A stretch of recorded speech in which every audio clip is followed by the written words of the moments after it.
Alhamdulillah, wassalatu wassalamu ala rasulillah, fala hawla wa la quwata illa billah. Ikhwatal iman, azzani azzakumullah. Alhamdulillah kita memiliki budaya yang luar biasa, yaitu budaya silaturahim, yang mana tidak semua tempat memiliki budaya ini, yaitu budaya mudik. Dan berbicara tentang mudik adalah satu fase di mana kita juga akan mudik secara hakiki. Mudik ke tempat nenek moyang kita, Nabiullah Adam alaihi salam. Dan pernahkah kita berpikir tentang mudik kita yang hakiki ini? Kalau kita berbicara tentang mudik hakiki, tempatnya adalah ke kampung akhirat. Ya, akhirat adalah sebuah kampung kembali yang Allah sebutkan di dalam beberapa ayatnya. Katakanlah di dalam surat ke-6 ayat yang ke-32, Allah mengatakan, wa mal hayatud dunya illa la'ibu walad darul akhiratu khairul lil ladzina yattaqun afala ta'qilun. Dan tiadalah kehidupan dunia ini melainkan hanya main-main dan senda gurau belaka, dan sungguh kampung akhirat itu lebih baik bagi orang-orang yang bertakwa.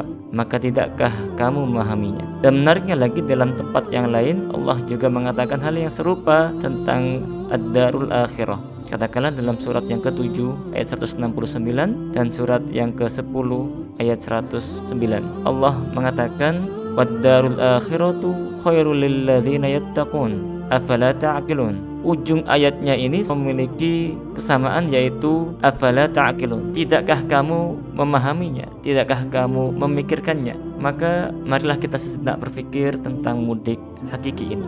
Kawan-kawan, ada perbedaan mendasar jika kita bandingkan antara mudik di dunia dengan mudik kita ke kampung akhirat. Yang pertama, jika Anda mudik ke kampung halaman di dunia, Anda bisa balik. Beda kalau Anda mudik ke kampung akhirat, Anda tidak bisa balik. Sekali mudik, tidak akan balik ke dunia lagi. Yang kedua, jika Anda mudik ke kampung halaman di dunia, Anda bisa merencanakan waktunya. Tapi beda kalau Anda mudik ke kampung akhirat, waktunya menjadi rahasia Allah. Setiap orang bisa Allah panggil untuk mudik seketika, ketika dia sudah tua, ketika senja, masa muda, bahkan usia kanak-kanak sekalipun dia akan mudik ke kampung akhirat. Yang ketiga, jika Anda mudik ke kampung halaman di dunia, Anda bisa merencanakan mudik bersama dengan siapa, dengan cara apa.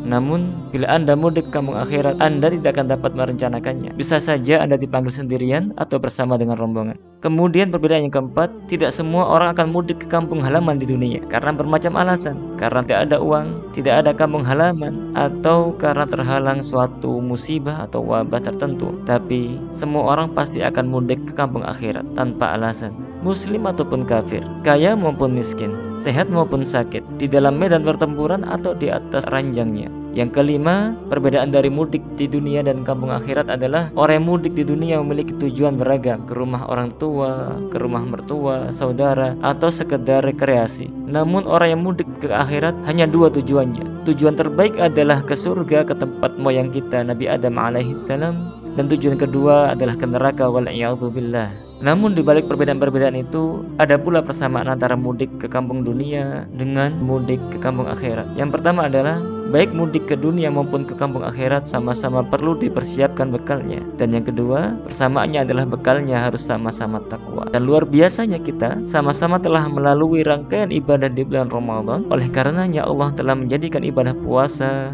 melatih seorang beriman menjadi bertakwa. Ingat di penghujung surat Al-Baqarah, surat yang kedua ayat 183, la'allakum tattaqun, agar kalian menjadi orang yang bertakwa. Dan dalam surat yang sama ayat 197, Allah juga mengatakan watazawwadu fa inna khairaz zadi taqwa, dan berbekallah kalian sebab sebagai bekal adalah ketakwaan. Ikhwatal iman, ini sebagai tadkirah bagi saya pribadi dan Anda sekalian, kesempatan kita untuk bisa mudik di dunia ini sebagai bekal untuk mudik ke akhirat. Saya Oktav Fauzi. Assalamualaikum warahmatullahi wabarakatuh.